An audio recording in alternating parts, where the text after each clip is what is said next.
बोलिए, आप बोलिए अमोल कोले जी, प्लीज प्रारंभ कीजिए। धन्यवाद अध्यक्ष महोदय। राम मंदिर का निर्माण एक ऐतिहासिक घटना है और इस ऐतिहासिक घटना के उपलक्ष्य में हर उस व्यक्ति जो मंदिर निर्माण के कार्य में जिसने योगदान दिया है उनके साथ मैं पूरे देश का अभिनंदन करूंगा। अध्यक्ष महोदय, राम मंदिर तथा मर्यादा पुरुषोत्तम प्रभु श्री राम ये राजनीतिक या चुनाव प्रचार का मुद्दा नहीं है, बल्कि हमारे देश की ये गौरवशाली परंपरा रही है कि धर्म में राजनीति नहीं होनी चाहिए और राजनीति में धर्म नहीं आना चाहिए, क्योंकि विश्व का इतिहास इस बात का गवाह है कि धार्मिक कट्टरता राष्ट्र को नुकसान पहुंचाती है, वही धार्मिक उदारता एवं वैश्विकता राष्ट्र को मानवता के ऊंचाई पर पहुंचाती है। और मुझे गर्व है मेरे हिंदू होने पर कि मेरा हिंदू धर्म इसी उदारता, वैश्विकता और सहिष्णुता की वजह से विश्व में वंदनीय है। आणि मला अभिमान आहे मी मराठी असल्याचा, कारण मी त्या महाराष्ट्रातून येतो ज्या महाराष्ट्रात छत्रपती शिवाजी महाराजांनी 18 पगड जातीच्या लोकांना एकत्र करून रयतेचं राज्य, स्वराज्य निर्माण केलं। मी त्या महाराष्ट्रातून येतो ज्या महाराष्ट्रामध्ये चंद्रभागेच्या तीरी 18 पगड जातीच्या वारकरी बांधवांचा, वैष्णवांचा मेळा जमतो आणि तो एकाच पांडुरंगाच्या चरणी लीन होतो। मी त्या महाराष्ट्रातून येतो ज्या महाराष्ट्रातून महात्मा फुले, राजर्षी शाहू महाराज, डॉक्टर बाबासाहेब आंबेडकर यांनी रूढींच्या आणि परंपरांच्या आणि कर्मकांडाच्या चौकटीत झुगारून मानवतेला अधिष्ठान मिळवून दिलं। अध्यक्ष महोदय, राम मंदिर देश की आस्था का विषय है, भक्ति मार्ग का विषय है और भक्ति मार्ग में माध्यम, साधन और साध्य, इन 3 चीजों का बहुत महत्व होता है। जैसे हम पूजा पाठ करते हैं या जाप करते हैं या आरती करते हैं, ये माध्यम हुआ। सामने मूर्ति रखते या फोटो फ्रेम रखते हैं, ये साधन हुआ। और साध्य होता है परमात्मा से आत्मा का संवाद। और इसीलिए राम मंदिर साध्य नहीं है, राम मंदिर साधन है। साध्य होना चाहिए मर्यादा पुरुषोत्तम प्रभु रामचंद्र जी के आदर्शों का अपने जीवन में अनुसरण करना, आचरण करना। प्रभु श्री राम जी एक वचनी, एक बानी, एक पत्नी कहलाते हैं। एक वचनी प्रभु श्री राम जी के जब हम भक्त कहलाते हैं, एक वचनी प्रभु श्री राम जी के जब हम भक्त कहलाते हैं, तो देश के युवाओं को 2 करोड़ रोजगार मिलने का वादे का क्या हुआ? किसानों की आय दुगनी करने की गारंटी का क्या हुआ? 2022 तक हर किसी को पक्के घर मिलने का इरादे का क्या हुआ? इन वचनों पर अंतर्मुख होकर विचार करना होगा। प्रभु श्री राम जी का एक दूसरा बहुत महत्वपूर्ण गुण है, वो है हर नागरिक को समान न्याय की दृष्टि से देखना। समान न्याय की दृष्टि से देखना। लेकिन समस्त देशवासी देख रहे हैं, जब आईस मतलब इनकम टैक्स, सीबीआई, ईडी की जब कार्रवाई होती है तो सिर्फ सत्ता पक्ष के नहीं, विपक्ष के नेताओं पर, सर 2 मिनट, विपक्ष के नेताओं पर होती है। और जैसे ही कोई सत्ता पक्ष का दामन थाम लेता है तो भ्रष्टाचार के आरोप पर ईडी की कार्रवाई सब नामो निशान मिट जाता है। तो क्या ये समान न्याय दृष्टि है? अध्यक्ष महोदय, मैं जो प्रस्ताव, अध्यक्ष महोदय मैं राम मंदिर पे आ रहा हूं। अध्यक्ष महोदय मैं राम मंदिर पे आ रहा हूं। मैं नारायणगांव से आता हूं, जो तमाशा पंडरी कहलाती है। और तमाशा लोकनाट्य ये महाराष्ट्र की बहुत बड़ी परंपरा है। प्रस्ताव से सहमत हैं या असहमत हैं, इस पर बोलिए आप। जी मैं सहमत हूं, इसीलिए इसी पर तो आ रहा हूं।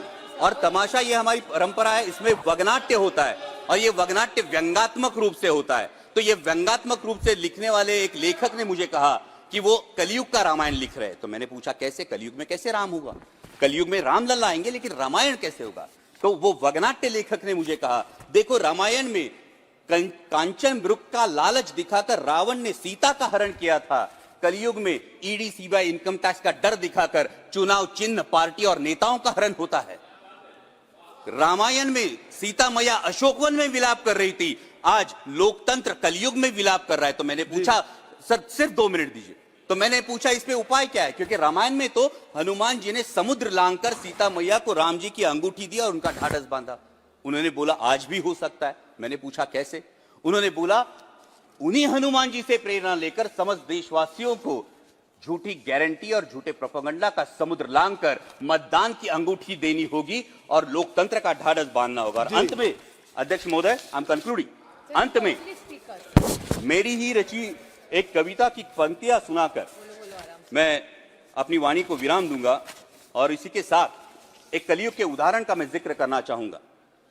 अध्यक्ष महोदय, कलयुग में एक ऐसा उदाहरण है जिन्होंने यह आदर्श प्रस्तापित किया कि इंसान धर्म के लिए नहीं बल्कि धर्म इंसानों के लिए बना है, और वो आदर्श है छत्रपति शिवाजी महाराज। इसलिए मैं जय श्री राम जरूर कहता हूं, लेकिन उससे पहले जय शिवराय कहता हूं, कारण छत्रपती शिवाजी महाराजच होते ज्यांच्यामुळे अंगणातली तुळस, मंदिरातले देव, गोठ्यातली गाय आणि घरातली माय सुरक्षित राहिली, ज्यांनी राज्याभिषेकाच्या वेळी राजदंड स्वतःच्या हाती ठेवून धर्मसत्ता राजसत्तेच्या वर नाही तर तिच्या खांद्याला खांदा लावून लोकांच्या कल्याणासाठी राबवली गेली पाहिजे, हा आदर्श प्रस्थापित किया।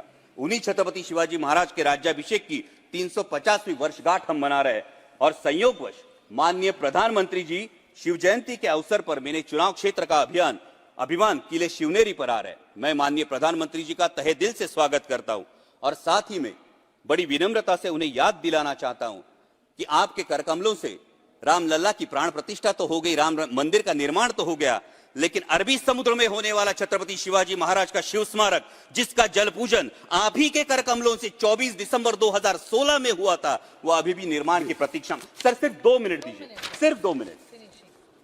और इसी के साथ बराबर एक्सटेंड हो रहे हैं सर, उसी शिव स्मारक, एक ही स्पीकर हूं सर, और उसी शिव स्मारक के साथ मेरे चुनाव क्षेत्र शिवनेरी किले के परिसर में शिव संस्कार स्मारक बनाया जाए, जिससे देश के युवाओं को माता और मातृभूमि के लिए सर्वोच्च योगदान की प्रेरणा मिलती रहे।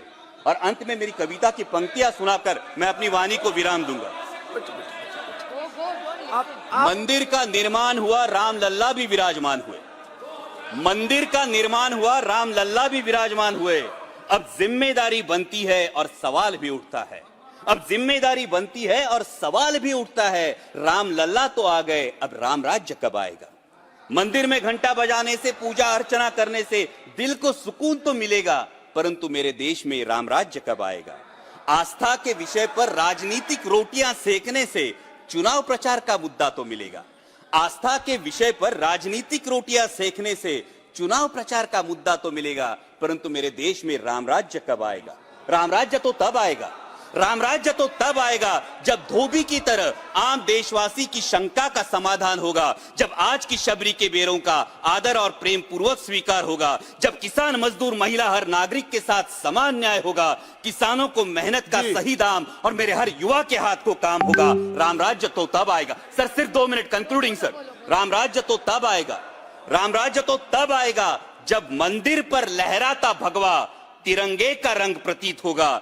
दहलीज के बाहर कदम रखते ही राम, रहीम, रॉबर्ट हर कोई सिर्फ भारतीय कहलाएगा। जब प्रत्यंचा तानने, सर सिर्फ 2 minute sir, let me sir, last line. Ram